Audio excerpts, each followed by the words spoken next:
नमस्कार, मेरा नाम है आकांक्षा मिश्रा। संस्कृति आईएएस के प्लेसेस इन न्यूज़ के एपिसोड 29 में आपका स्वागत है। आज हम बात करने वाले हैं अफ्रीका महाद्वीप के देश डीआरसी की, यानी डेमोक्रेटिक रिपब्लिक ऑफ कॉन्गो की। अब आप ये सोच रहे होंगे कि मैं इतना लेस इंपॉर्टेंट टॉपिक आपको क्यों पढ़ा रही हूँ, तो आपकी जानकारी के लिए बता दूँ कि प्रीवियस ईयर क्वेश्चन आप देखेंगे, 2023 के प्रश्न पत्र को देखेंगे तो आपको 2 क्वेश्चन डीआरसी से रिलेटेड पूछे जा चुके हैं। ऐसा कोई भी टॉपिक जो चर्चा में बना हुआ है, हमें उसे परीक्षा के लिहाज से बिल्कुल कवर करना है। तो आज हम डीआरसी की बात तो करेंगे ही, साथ में वहाँ एक महत्वपूर्ण नदी बहती है। कौन सी नदी है? कॉन्गो नदी है, उसकी भी बात करेंगे, उसके बेसिन की भी बात करेंगे, साथ में बात करेंगे अफ्रीकन रिफ्ट वैली की और उसमें कौन कौन से महत्वपूर्ण लेक मौजूद है, उसकी भी बात विस्तार में करते हुए पूरा मुद्दा अच्छे से समझेंगे। तो आइए बिना किसी देरी किए शुरू करते हैं और सबसे पहले जान लेते हैं कि डीआरसी खबर में क्यों है। तो देख लीजिए, खबर ये है कि डीआरसी में मैसिव डिस्प्लेसमेंट देखा गया है। डीआरसी यानी डेमोक्रेटिक रिपब्लिक ऑफ कॉन्गो की बात की जा रही है, जहां पे क्या देखा गया है? भारी मात्रा में विस्थापन देखा गया है। ये विस्थापन क्यों देखा गया है, इससे पहले थोड़ी सी क्या करते हैं, हम पृष्ठभूमि जान लेते हैं कि डीआरसी में आखिर मुद्दा क्या है जिसके कारण ये चर्चा में बना रहता है। देखिए, जो एक रिपोर्ट आई है, किसकी रिपोर्ट है? तो इंटरनेशनल ऑर्गेनाइजेशन ऑफ माइग्रेशन की रिपोर्ट है। उसके अनुसार डीआरसी में लगभग 6.9 मिलियन लोग जो है वो विस्थापित हो गए। विस्थापित होने का कारण ये है कि वहां पे सशस्त्र विद्रोह देखे जा रहे हैं, रेबेल ग्रुप देखे जा रहे हैं। कौन से रेबेल ग्रुप की बात की जा रही है? तो M23 रेबेल ग्रुप जो है वहां पे सक्रिय हो गए हैं, इसलिए पूर्वी क्षेत्र से लोग विस्थापित किए जा रहे हैं। इतना मसला समझ में आ गया होगा। तो हम ये जानते हैं कि ये रेबेल ग्रुप क्यों सक्रिय हुए हैं, आखिर ये मुद्दा डीआरसी का क्या है, ये समझ लेते हैं। तो एक छोटा सा किस्सा आप ये समझिए कि रवांडा यहाँ है और यहाँ है डीआरसी। ये है रवांडा और ये है डीआरसी। यहाँ पे एक महत्वपूर्ण घटना देखी गई थी। कब? तो 1994 में एक महत्वपूर्ण घटना देखी गई थी। ये घटना हुई थी नरसंहार की। देखिए, रवांडा में 2 एथनिक ग्रुप्स रहते हैं। कौन कौन से एथनिक ग्रुप्स रहते हैं वो देख लेते हैं। रवांडा में 2 एथनिक ग्रुप्स रहते हैं। कौन कौन से एथनिक ग्रुप्स रहते हैं? तो पहला है हुतू। यहाँ हूती की बात नहीं की जा रही है, हूती का संबंध जो है वो यमन से है। यहाँ हुतू की बात की जा रही है। एक है हुतू और दूसरा है तुत्सी। देखिए, हुतू जो है वो है मेजॉरिटी ग्रुप है। कहाँ पर? तो रवांडा में मेजॉरिटी ग्रुप थी। वहीं हम बात करें तुत्सी की तो ये माइनॉरिटी ग्रुप है। ये चीज़ ध्यान रखेंगे। देखिए, हुतू में भी 2 सब कैटेगरी है। एक जो है हुतू उग्रवादी है और दूसरे जो हुतू है वो उदारवादी हैं। ठीक है। अब 1994 में क्या किस्सा हुआ था कि हुतू ने बहुत बड़ी संख्या में तुत्सी का नरसंहार किया था। बहुत बड़ी संख्या कहने का मतलब ये है कि 10 लाख लोग यहाँ पे मारे गए थे। इसमें सिर्फ तुत्सी के ही लोग नहीं थे, बल्कि उदारवादी हुतू भी शामिल थे, जो किसका साथ दे रहे थे? तुत्सी का साथ दे रहे थे। ऐसे में नरसंहार को देखते हुए वहां पर क्या हुआ? तो तुत्सी के लोग जो है वो कहाँ माइग्रेट करने लगे, कहाँ की ओर जाने लगे? देखिए, ये जो है ये रवांडा का एरिया है। यहाँ से माइग्रेशन होने लगा कहाँ की ओर? डीआरसी की ओर माइग्रेशन होने लगा। यानी पूर्वी इलाके में रवांडा के लोग बसने लगे। और यूएन के आंकड़ों की बात करें तो यहाँ पर इस एरिया में आपको, ये कौन सा एरिया है तो याद रखिएगा, यहाँ पे आपको नॉर्थ किवू दिखाई देगा, साउथ किवू दिखाई देगा, इटूरी दिखाई देगा। यहाँ पर आकर लोग बसने लगे और यहाँ पे ही 120 से अधिक आपको सशस्त्र बल दिखाई देंगे। ये क्या है? तो विद्रोही समूह हैं जो इस एरिया में नॉर्थ किवू, साउथ किवू और इटूरी, यानी कहाँ पड़ रहा है ये? डीआरसी के पूर्व इलाके में आकर बस गए। केवल M23 की ही बात नहीं है, मार्च 23 की ही बात नहीं है, बल्कि इसके अलावा और कौन से ग्रुप है? तो यहाँ पे आपको दिखाई देगा CODECO, यानी cooperative for development of Congo group भी दिखाई देगा, और एक मेजर ग्रुप यहाँ पे दिखाई देगा आपको ADF यानी अलाइड डेमोक्रेटिक फोर्स भी आपको दिखाई देगा। तो यहाँ पे इस इलाके में क्या होने लगे, तो रेबल्स ग्रुप जो है वो यहाँ आकर बसने लगे थे, और यही जो रेबल ग्रुप्स हैं वो बार बार क्या करते हैं, तो DRC में असंतुलन की स्थिति खड़ा करते हैं। देखिए अब DRC में आने वाले हैं चुनाव, थोड़ा सा मैटर और समझ लेते हैं। यहाँ पे कौन कौन से कारण है डिस्प्लेसमेंट के लिए, तो देखिए आप अगर अच्छे से पेपर ही पढ़ेंगे तो आपका मेंस का आंसर राइटिंग तैयार हो जाएगा। देखिए पहला जो है यहाँ पर एथनिक इनटॉलरेंस लिखा हुआ है, यानी क्या हो रहा है, तो जो एथनिक ग्रुप्स हैं उनके बीच में सौहार्द का रिलेशन नहीं है, जिसके कारण ये ग्रुप्स आपस में अक्सर लड़ते रहते हैं। कहानी रवांडा की है, रवांडा से डिस्प्लेस होके कहाँ लोग आए, DRC में आए। अब DRC के north Kivu, south Kivu, इटूरी area में वो आके बसे, वहाँ पे रेबल्स ग्रुप का जन्म हुआ, और उसी के कारण DRC में बार बार क्या देखा जाता है, तो विद्रोह देखा जाता है। तो कौन से रीज़न है जिसके कारण डिस्प्लेसमेंट हो रहा है, तो पहला रीज़न जो है वो एथनिक इनटॉलरेंस की स्थिति है। वहीं सेकंड की बात करें तो यहाँ पर राजनीतिक अस्थिरता बहुत ज़्यादा है। अभी दिसंबर में चुनाव आने वाले हैं, और ऐसी कंडीशन में जब M23 सक्रिय हो गए, लोगों का डिस्प्लेसमेंट हो रहा है, ऐसे में चुनाव कैसे कराया जाएगा, ये भी एक चिंता का विषय है। यहाँ पे जो थर्ड बात है, क्या बात है, तो यहाँ पे रीजनल टेंशंस बहुत ज़्यादा बढ़ गए हैं, जिसके कारण यहाँ पर चुनाव कराना भी संभव नहीं है और यहाँ की स्थिति संभालना भी संभव नहीं है। बहुत सालों से लगभग बार बार इस किस्से को सुलझाने की कोशिश की गई है, लेकिन ये किस्सा नहीं सुलझ रहा है, और किस्सा नहीं सुलझ रहा है तो हमारे UPSC के लिए ये जोन क्या हो जाता है, बहुत ज़्यादा इम्पॉर्टेंट हो जाता है। देखिए मैं बता रही थी आपको, ये क्षेत्र, ये जो इलाका है DRC का कौन सा इलाका है, तो पूर्वी इलाका है, जहाँ पे आपको सशस्त्र विद्रोह देखने को मिलेगा, और ये पूर्वी इलाका बार बार चर्चे में बना रहेगा। आपको कौन कौन से प्लेसेस याद रखने हैं, तो आपको याद रखना है नॉर्थ किवू, साउथ किवू और इटूरी का क्षेत्र याद रखना है, जहां पे आपको सशस्त्र बल बहुत ज्यादा एक्टिव देखने को मिलेंगे। तो ये प्लेस बिल्कुल भी नहीं भूलना है। अब देख लेते हैं प्रश्न क्या पूछा गया है। 2023 में ये प्रश्न पूछा गया है कि निम्नलिखित युग्मों पर विचार कीजिए। युग्म क्या दिए गए हैं वो देख लेते हैं। पहला दिया गया है उत्तरी किवू और इटूरी दिया हुआ है, उसके सामने कौन सा युग्म दिया है, तो अर्मेनिया और अजरबैजान के बीच में युद्ध दिया है। अभी हमने बात की क्यों इटूरी और उत्तरी किवू चर्चे में था। उत्तरी किवू और इटूरी इसलिए चर्चे में था क्योंकि यहाँ पे सशस्त्र विद्रोह प्रबल है। तो ये ऑप्शन आपका क्या हो जाता है, गलत हो जाता है। नागोर्नो काराबाख की बात हम कर चुके हैं, एपिसोड 11 में हमने नागोर्नो काराबाख की बात विस्तार में की है। अगर आपने नहीं देखा है तो वो एपिसोड जाकर देख सकते हैं। नागोर्नो काराबाख का क्षेत्र जो है वो विवादित किन दो देशों के बीच में है, तो आपको यहाँ पे दिख जाएगा अजरबैजान और अर्मेनिया के बीच में विवादित क्षेत्र है। ये है नागोर्नो काराबाख का क्षेत्र। यहाँ पे रहते हैं अर्मेनियाई मूल के लोग, लेकिन यहाँ पे कब्जा है किसका, अजरबैजान का। और अंतर्राष्ट्रीय मान्यता की बात करें तो आपको यहाँ पर किसकी अंतर्राष्ट्रीय मान्यता दिखाई देगी, तो आपको ये अजरबैजान के पक्ष में दिखाई देगी, ना कि अर्मेनिया के पक्ष में। तो नागोर्नो काराबाख का क्षेत्र किन दो देशों के बीच में विवाद है, तो अर्मेनिया और अजरबैजान के बीच में है। मोजाम्बिक में विद्रोह नहीं है, तो ये ऑप्शन भी आपका गलत हो जाता है। खरेसोन और पोरीजिया जो है वो क्षेत्र कहाँ पर पड़ता है, तो आप देख सकते हैं कि आपको दक्षिणी पूर्वी इलाके में आपको ये दो क्षेत्र दिखाई देंगे। ये दो क्षेत्र इसलिए चर्चा में आए थे क्योंकि ये यूक्रेन के बहुत ज़्यादा समृद्ध देश है। चाहे हम आर्थिक लिहाज से बात करें, सांस्कृतिक लिहाज से बात करें, तो ये दोनों जो क्षेत्र है बहुत ज़्यादा समृद्ध है। और रूस ने जब यूक्रेन पर हमला किया था तो ये दोनों शहर जो है वो बहुत ज़्यादा प्रभावित हुए थे, इसलिए ये चर्चा में आया था। और ऑप्शन में आपका क्या दिया है देख लीजिए, इजराइल और लेबनान के बीच में विवाद है, तो ये ऑप्शन भी आपका गलत हो जाता है। तो तीनों ऑप्शन आपके गलत हैं। तो कौन सा ऑप्शन सही हो जाता है, ऑप्शन डी आपका यहाँ पर सही हो जाता है कि उपयुक्त में से कोई नहीं यहाँ पर सही है। तो इतनी बात हमने कर ली है, हमने बात कर ली है प्रीवियस ईयर क्वेश्चन की। आगे चलते हैं और बात कर लेते हैं DRC की, यानी डेमोक्रेटिक रिपब्लिक ऑफ कॉन्गो की। सबसे पहले देख लेते हैं किन किन देशों से अपनी सीमा साझा करता है।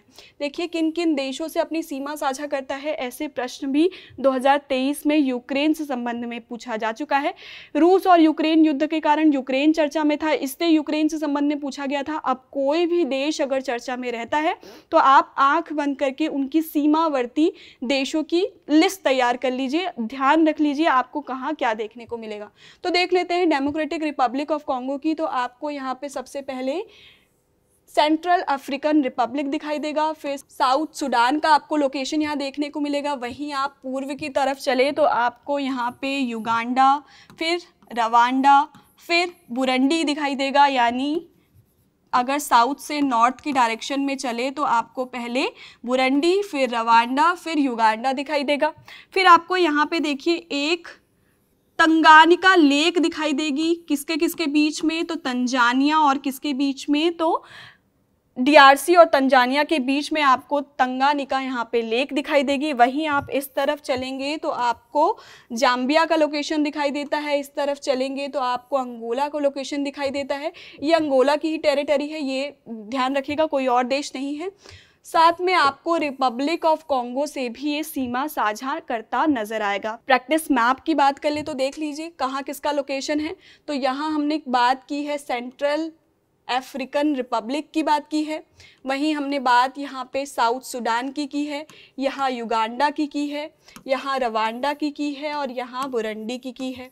यहाँ हमने बात की है तंजानिया की, यहाँ जाम्बिया की, यहाँ अंगोला की। ये जो है छोटी टेरिटरी ये भी अंगोला की है और साथ में ये किससे सीमा साझा कर रहा है, तो रिपब्लिक ऑफ कॉन्गो से कर रहा है। साथ में इसकी सीमा अटलांटिक ओशन से भी लगती है। तो ये याद रखिएगा कि डीआरसी की सीमा किससे लगती है, तो अटलांटिक ओशन से लगने के साथ साथ ये इन 9 देशों के साथ सीमा साझा करता है। ये 3 हो गए, 4, 5, 6, 7, 8 और 9, ये टोटल 9 देशों के साथ सीमा साझा करता है। और इसकी बाउंड्री किससे लगती है, तो अटलांटिक ओशन से जाकर लगती है। तो इतनी बातें आपको रखनी है ध्यान।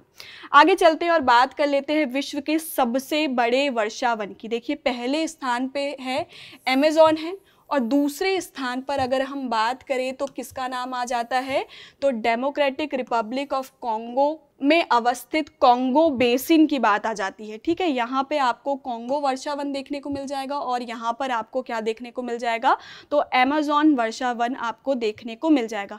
हाल ही में न्यूज़ आई थी, अप्रैल के समय ये न्यूज़ थी, मुझे जितना याद है कि अप्रैल में ये न्यूज़ आई थी कि यहाँ पर 5 लाख हेक्टेयर जो है वो कम हो गए हैं।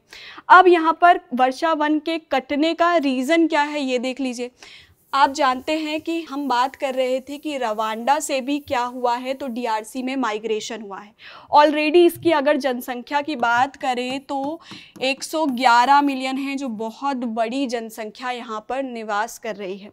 साथ में अगर जनसंख्या रह रही है तो निवास करने के लिए क्या चाहिए, जगह चाहिए। जगह चाहिए तो पेड़ क्या हो जाएंगे, तो काटे जाएंगे। पेड़ काटे जाएंगे तो क्या हो जाएंगे, तो वन कम हो जाएंगे। यही रीज़न है कि यहाँ पे वर्षा वन लगातार काटे जा रहे हैं। एक तो यहाँ का जन्म दर भी बहुत ज़्यादा है, लगभग 3.1% जो है इसकी जनसंख्या वृद्धि दर है। और औसतन बात करें तो एक महिला 5 बच्चे पैदा कर रही है।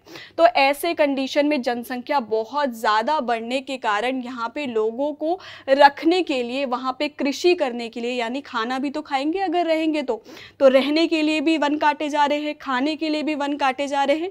ऐसे कंडीशन में यहाँ पर 5 लाख हेक्टेयर का क्या हुआ है, तो वर्षा वन काटे जा चुके हैं, ऐसी रिपोर्ट आई है। इसलिए भी ये क्या होता है, ये वर्षा वन बहुत ज़्यादा इंपॉर्टेंट हो जाता है। और डीआरसी का लगभग 60% जो हिस्सा है वो वर्षा वनों से ही घिरा है। 60% बहुत होता है, मतलब ये कुल डीआरसी के 60% हिस्सा क्या है, तो वर्षा वन से घिरा हुआ है। तो ये बातें आपको रखनी है ध्यान। आगे चलते हैं और बात कर लेते हैं किसकी, तो बात कर लेते हैं यहाँ पे कौन कौन सी प्रमुख नदियाँ हैं। प्रमुख नदियों के साथ साथ सबसे पहले बात कर लेते हैं कॉन्गो नदी की। कॉन्गो नदी की खास बात ये है, अगर आप देखेंगे तो ये इक्वेटर को 2 बार आपको कट करती हुई नजर आएगी। ये रहा इक्वेटर का लोकेशन और ये 1 और 2 बार आपको इक्वेटर को कट करते हुए नजर आएगी। वहीं आप देखेंगे नीचे आपको लिम्पोपो नदी दिखाई देगी, वो किसे 2 बार कट करने का काम करती है, तो मकर रेखा को 2 बार कट करने का काम करती है। क्या याद रखना है आपको, कॉन्गो नदी जो है वो इक्वेटर को 2 बार कट करती है। वहीं हम लिम्पोपो नदी की बात करें तो ये क्या करती है, तो मकर रेखा को 2 बार काटती है। चलते और देख लेते हैं कॉन्गो नदी की। कॉन्गो नदी कहाँ से निकल रही है, देखिए ये तंगानिका लेक है। तंगालिका लेक के पास से ये निकलती है जाम्बिया से। जाम्बिया में इसका नाम क्या है? तो चाम्बेसी है। चाम्बेसी जाती है कहाँ पर? तो लेक बेंगवेलू में जाती है। लेक बेंगवेलू से इसका नाम हो जाता है लुआपुला। फिर ये आगे बढ़ती है और लेक मवेरू में जाती है। लेक मवेरू से आगे इसका नाम लुवुआ हो जाता है। देखिए यहाँ पे लुआपुला जो रिवर है वो आपको देखने को मिलेगी। ये जाम्बिया और डीआरसी के बीच में प्राकृतिक सीमा बनाने का काम कर रही है। मैं क्या कह रही हूँ? लुआपुला जो रिवर है वो जाम्बिया और डीआरसी के बीच में प्राकृतिक सीमा बनाते हुए कहाँ गिर जाती है? लेक मवेरू में गिर जाती है। आगे चलती है, इसका नाम क्या हो जाता है? लुवुआ हो जाता है। और लुवुआ जब लुआ लाबा से मिलती है, लुवुआ किससे मिल रही है? लुआ लाबा से जब मिल रही है तो ये क्या बन जाती है? तो कॉन्गो की मेन स्ट्रीम बन जाती है। कॉन्गो 2 बार किसके कट करती है? तो इक्वेटर को 2 बार कट करते हुए आगे बढ़ती है और रिपब्लिक ऑफ कॉन्गो और डीआरसी के बीच में प्राकृतिक सीमा बनाते हुए ब्राज़विले जो किसकी राजधानी है? रिपब्लिक ऑफ कॉन्गो, और किंशासा किसकी राजधानी है? डीआरसी से। तो दोनों को टच करते हुए निकलती है और कहाँ गिर जाती है? तो अटलांटिक ओशन में जाकर गिर जाती है। इतनी चीज़ें आपको ध्यान रखनी है। कहाँ से निकल रही है? तो जाम्बिया से निकल रही है। क्या नाम है उसका? चाम्बेसी नाम है। आगे बेंगवेलू में गिरती है, यहाँ से इसका नाम हो जाता है लुआपुला। आगे चलती है, मवेरू में गिरती है, यहाँ से इसका नाम हो जाता है लुवुआ। लुवुआ मिलती है लुआ लाबा से और बन जाती है कॉन्गो। 2 बार कट करती है इक्वेटर को। आगे चलते हैं तो ये डीआरसी और किसके बीच में? रिपब्लिक ऑफ कॉन्गो के बीच में प्राकृतिक सीमा बनाते हुए कहाँ गिर जाती है? तो अटलांटिक ओशन में जाकर गिर जाती है। ये 2 देशों के बीच में प्राकृतिक सीमा बना रही है। किसके किसके साथ? डीआरसी के साथ 2 देशों के साथ सीमा बना रही है।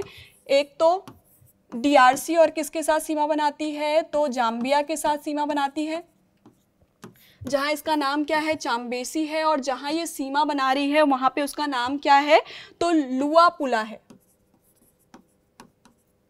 ठीक है, लुआपुला किन दोनों के बीच में बाउंड्री बनाने का काम कर रही है? तो डीआरसी और जाम्बिया के बीच में प्राकृतिक सीमा बनाने का काम कर रही है। वही कॉन्गो किसके किसके बीच में सीमा बनाने का काम कर रही है? तो आप याद रखिएगा, डीआरसी और रिपब्लिक ऑफ कॉन्गो के बीच में प्राकृतिक सीमा बनाने का काम कर रही है।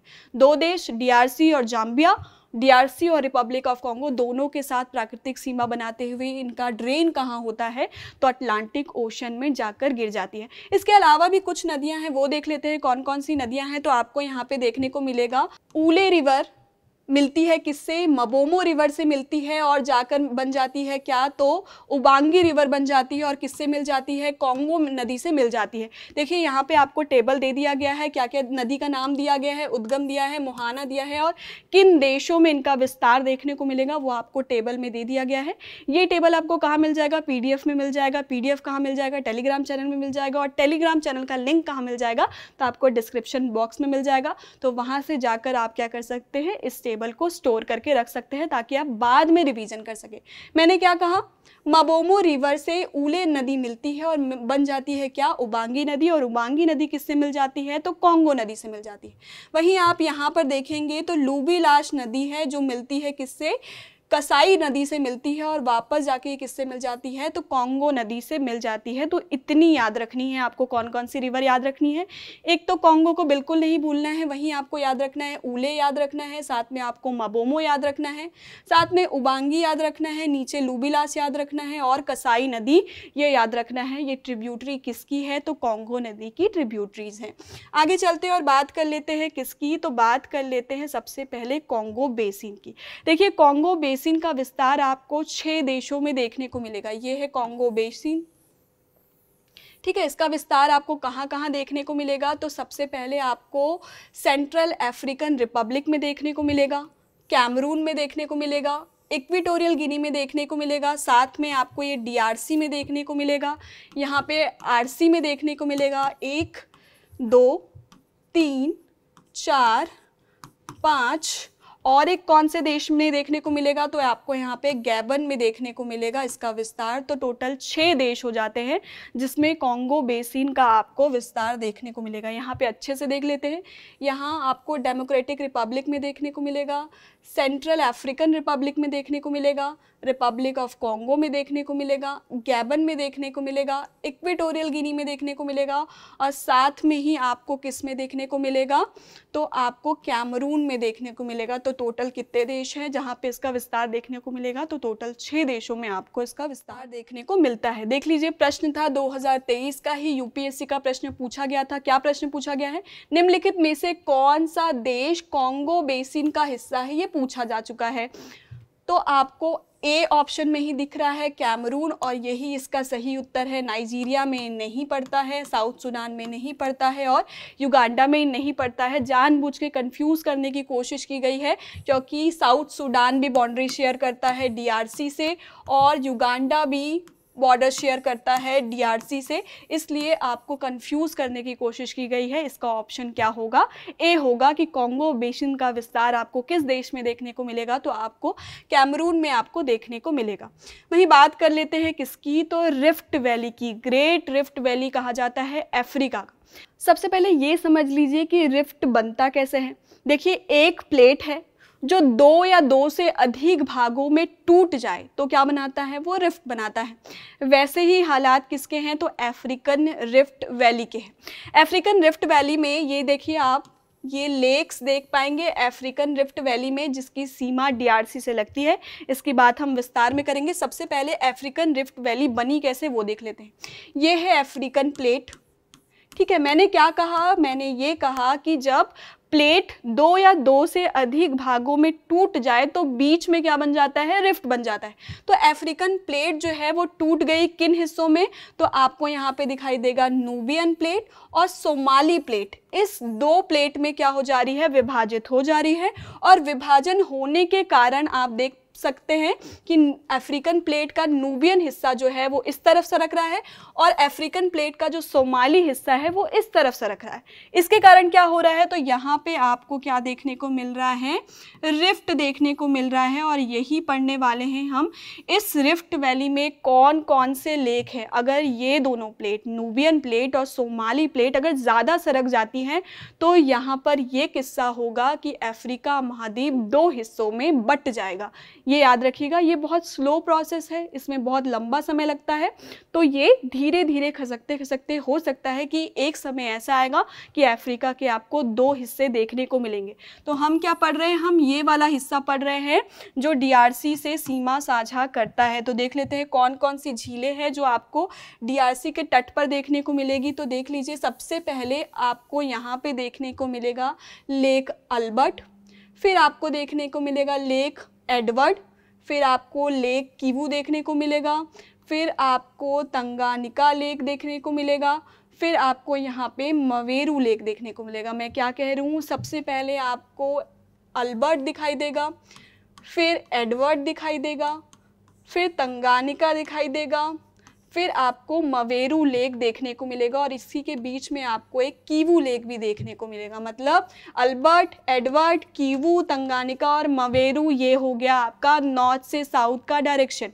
भूलना नहीं है, ऐसे प्रश्न भी फ्रेम किए जा सकते हैं कि इस ग्रेट वैली जो रिफ्ट है उसके नॉर्थ से साउथ का डायरेक्शन क्या है। तो याद रखिएगा, सबसे पहले एल्बर्ट, फिर एडवर्ड, फिर कीवू, फिर तंगानिका, फिर मवेरू, ये आपको देखने को मिलेंगे। अब देख लीजिए किससे किससे सीमा साझा करता है। तो आपको जो दिखाई देगा कौन सा लेक है, ये एल्बर्ट जो है वो आपको डीआरसी और युगांडा के बीच में दिखाई देगा। वहीं हम एडवर्ड की बात करें तो ये फिर से डीआरसी और किसके बीच में दिखाई देगा, तो युगांडा के बीच में दिखाई देगा। लेक कीवू किसके किसके बीच में दिखाई देगा, तो डीआरसी और रवांडा के बीच में दिखाई देगा। वहीं हम तंगानिका लेक की बात करें, बहुत इंपॉर्टेंट है। क्यों इंपॉर्टेंट है ये आगे समझेंगे। तो आपको ये दिखाई देगा, पहला तो डीआरसी हो ही जाता है, सेकेंड आपका क्या हो जाता है, यहाँ आपको बुरंडी दिखाई देगा, वहीं आपको यहाँ पे तंजानिया दिखाई देगा। नीचे आप देखेंगे तो ये जाम्बिया से भी सीमा साझा करता हुआ आपको नज़र आएगा। तो किन किन देशों से सीमा साझा कर रहा है, एक बार अल्बर्ट का देख लेते हैं। अल्बर्ट यहाँ है आपका DRC और यहाँ आपका पड़ जाता है युगांडा। ये भी DRC और युगांडा। कीवू की बात करें तो DRC, रवांडा। अगर तंगानिका की बात करें तो आपको यहाँ पे DRC तो मिलेगा ही, साथ में यहाँ पे बुरुंडी मिलेगा, साथ में आपको तंजानिया मिलेगा और नीचे जाम्बिया मिलेगा। तो इन देशों से सीमा साझा कर रहा है। वहीं लेक मवेरू की बात करें तो आपको क्या क्या दिखाई देगा, तो DRC तो दिखेगा ही और साथ में ये किसके बीच में दिखाई देगा, तो जाम्बिया के बीच में दिखाई देगा। तो DRC और जाम्बिया के बीच में आपको क्या दिखाई देगा, तो लेक मवेरू दिखाई देगा। एक बार क्या कर लेते हैं, तो थोड़ी सी प्रैक्टिस कर लेते हैं। सबसे पहले हमने बात की लेक अल्बर्ट की, फिर हमने बात की लेक एडवर्ड की, फिर हमने बात की लेक कीवू की, फिर तंगानिका की बात की और लास्ट में हमने बात की है किसकी, तो मवेरू की बात की है। अल्बर्ट किन किन देशों के बीच में था, तो सबसे पहले हमने DRC की बात की और यहाँ पे बात की युगांडा की। वहीं हम किसकी, एडवर्ड की बात करें तो वापस हमने DRC की बात की और बात की किसकी, तो युगांडा की बात की। कीवू की बात की तो DRC और किन देशों के बीच में विस्तार देखने को मिल रहा है, तो आपका रवांडा और DRC के बीच में इसका विस्तार देखने को मिल रहा है। तंगानिका की बात की तो DRC तो देखने को मिला ही, साथ में ऊपर हमें बुरुंडी दिखाई दिया, साथ में तंजानिया दिखाई दिया और नीचे आपको जाम्बिया दिखाई दिया। तो इन देशों के साथ सीमा साझा कर रहा है। वहीं मवेरू की बात करें तो DRC और जाम्बिया के बीच में आपको लेक मवेरू देखने को मिल जाता है और ये डायरेक्शन किसका है, तो ये है नॉर्थ से साउथ का डायरेक्शन है। तो इस किसकी बात की जा रही है, तो अफ्रीकन रिफ्ट वैली की बात की जा रही है और अफ्रीकन रिफ्ट वैली में ही किसकी बात की जा रही है, लेक्स की बात की जा रही है। ये बात आपको ध्यान रखनी है। आगे चलते हैं और बात कर लेते हैं किसकी, लेक तंगानिका की बात कर लेते हैं। लेक तंगानिका जो है मीठे पानी की सबसे लंबी झील है। क्या कह रही हूँ मैं, मीठे पानी की, बड़ी नहीं, ना आयतन के हिसाब से ना क्षेत्रफल के हिसाब से, मैं ये कह रही हूँ कि मीठे पानी की सबसे लंबी झील विश्व में कौन सी है, तो लेक तंगानिका है। वही हम बात करें अगर फ्रेश वाटर लेक्स की बात करें, एक नया पेज ही ले लेते हैं। फ्रेश वाटर लेक की बात करें, थोड़ा सा कन्फ्यूजन आपका ख़त्म कर देते हैं, ठीक है। अगर हम किसकी बात कर रहे हैं, वर्ल्ड की बात कर रहे हैं, तो फ्रेश वाटर की बात करें तो अगर हम एरिया के आधार पर देखें या हम वॉल्यूम के आधार पर देखें या हम लेंथ के आधार पर देखें तो आपको 3 अलग अलग नाम यहाँ पर देखने को मिलेंगे। अगर एरिया के आधार पर बात करें तो आपको सुपीरियर लेक देखने को मिलेगा, जिसका लोकेशन कहाँ पर पड़ता है, तो USA और देखने को मिलेगा किसके बीच में, कनाडा के बीच में आपको सुपीरियर लेक मिल जाएगा, जो एरिया के आधार पर फ्रेश वाटर की सबसे बड़ी झील है। किसकी बात की जा रही है, एरिया के आधार पर किसकी बात की जा रही है, सुपीरियर की बात की जा रही है। वहीं वॉल्यूम के आधार पर बात करें तो आपको लेक बैकाल दिखाई देगा, जो कहाँ पर अवस्थित है, तो रशिया में अवस्थित है। वहीं लेंथ के आधार पर बात करें तो आपको कौन सी लेक दिखाई देगी, तो तंगनाइका दिखाई देगी लेक, जो कहाँ पर अवस्थित है, तो अफ्रीका महाद्वीप में अवस्थित है। अगर हम बात करें एरिया के आधार पर, आपको नॉर्थ अमेरिका में सुपीरियर लेक मिलेगा। वॉल्यूम के आधार पर बात करें तो आपको एशिया में क्या दिखाई देगा, बैकाल लेक दिखाई देगा। वहीं हम लेंथ के आधार पर बात करें तो आपको अफ्रीका महाद्वीप में कौन सा लेक दिखाई देगा, तो तंगानिका आपको लेक यहाँ पर देखने को मिलेगा। आगे चलते हैं और बात कर लेते हैं खनिज तत्वों की। देखिए, जो आपको यहाँ पर ग्रीन वाला इलाका दिखाई दे रहा है वो है जंगल का इलाका। जो यहाँ पे आपको येलो वाला पैचेस दिखाई दे रहे हैं वो है जहाँ पे एग्रीकल्चर की जाती है। अब लोग यहाँ पर बढ़ रहे हैं तो एग्रीकल्चर के लिए लैंड भी बहुत ज़्यादा ज़रूरत है, इसलिए ये पेड़ जो है वो काटे जा रहे हैं। साथ में आपको यहाँ पे लोकेशन दिखाई देंगे कुछ मिनरल्स की। देखिए डीआरसी जो है वो बहुत सारे मिनरल्स का केंद्र है। यहाँ बहुत ज़्यादा आपको मिनरल्स देखने को मिलेंगे, इसलिए अफ्रीका के इन इलाकों को उपनिवेश बनाने के लिए होड़ मची होती थी। देखिए डीआरसी जो है वो 1960 से पहले बेल्जियम का उपनिवेश हुआ करता था, ये याद रखिएगा। 1960 से पहले किसका उपनिवेश था? बेल्जियम का उपनिवेश था। और यहाँ पर इतने ज़्यादा खनिज अयस्क होने के कारण इस पर दावा छोड़ना कोई चाहता नहीं था। ठीक है, कौन कौन से खनिज तत्व आपको देखने को मिलेंगे तो देख लीजिए। ये वाला जो इलाका आपको देखने को मिल रहा है, ये इलाका कौन सा है? तो पूर्वी इलाका है। ईस्टर्न एरिया में आपको क्या देखने को मिलेगा? तो आपको टीन देखने को मिलेगा। वहीं अगर दक्षिणी इलाके की बात करें तो आपको क्या देखने को मिलेगा? तो आपको कॉपर और कोबाल्ट देखने को मिलेगा। यहाँ पे आपको इटूरी के पास का जो इलाका है वहाँ पे आपको क्या देखने को मिलेगा? तो गोल्ड देखने को मिलेगा। और यहाँ पे एक किसान गनी बहुत ज़्यादा इंपॉर्टेंट लोकेशन है, 3 4 5 जितने स्टार लगाने हैं लगा लीजिए, ये बहुत इंपॉर्टेंट है डायमंड के लिए। ठीक है, वहीं हम बात करें किसकी, इसके अलावा आपको क्या देखने को मिलेगा? तो मैग्नीज, लेड और जिंक भी आपको देखने को मिलेगा। कॉपर बेल्ट की हम बात कर चुके हैं, टीन बेल्ट की हम बात कर चुके हैं। तो इतने सारे मिनरल्स आपको कहाँ देखने को मिलते हैं? तो आपको डीआरसी में देखने को मिलते हैं। अंतिम में चलते हैं परंपरा के अनुसार एक अभ्यास प्रश्न। अभ्यास प्रश्न का उत्तर आपको कहाँ देना है? तो कमेंट बॉक्स पर देना है। और जैसे चल रहे थे वैसे ही चलेंगे। जो उत्तर सही है बिल्कुल बढ़िया है, और जो गलत है वो क्यों गलत है ये आपको कहाँ बताना है? तो कमेंट बॉक्स पर बताना है। देख लेते हैं क्या प्रश्न पूछा जा रहा है। कांगो लोकतांत्रिक गणराज्य की बात की जा रही है, यानी डीआरसी की बात की जा रही है, के संदर्भ में निम्नलिखित कथनों पर विचार कीजिए। कथन एक क्या कह रहा है कि डीआरसी की सीमा अटलांटिक महासागर से लगती है, ये प्रश्न पूछा जा रहा है।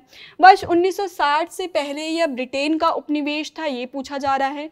कथन 3 में कहा गया है कि तंगानिका झील मीठे पानी की विश्व की सबसे लंबी झील है, ये प्रश्न पूछा जा रहा है। कथन क्या दिया गया है? उपरोक्त कथनों में से कौन सा सही है, ये आपसे पूछा जा रहा है। केवल एक, केवल 2 और 3, 1 और 2, और डी ऑप्शन जो है 1 2 3। तो आज हमने बात कर ली है डीआरसी की, बात की है विस्तार में। कॉन्गो नदी देखा है, बहुत इंपॉर्टेंट है। कॉन्गो बेसिन देखा है, बहुत इंपॉर्टेंट है। साथ में हमने अफ्रीकन रिफ्ट वैली की बात की है, वो भी बहुत ज़्यादा इंपॉर्टेंट है। साथ में हमने कुछ लोकेशन महत्वपूर्ण देखे हैं। तो बिल्कुल आप इस एपिसोड को जितनी बार देखना है देख के रिवीजन कर लीजिएगा। तो आज के लिए बस इतना ही, मुझे दीजिए इजाज़त, धन्यवाद।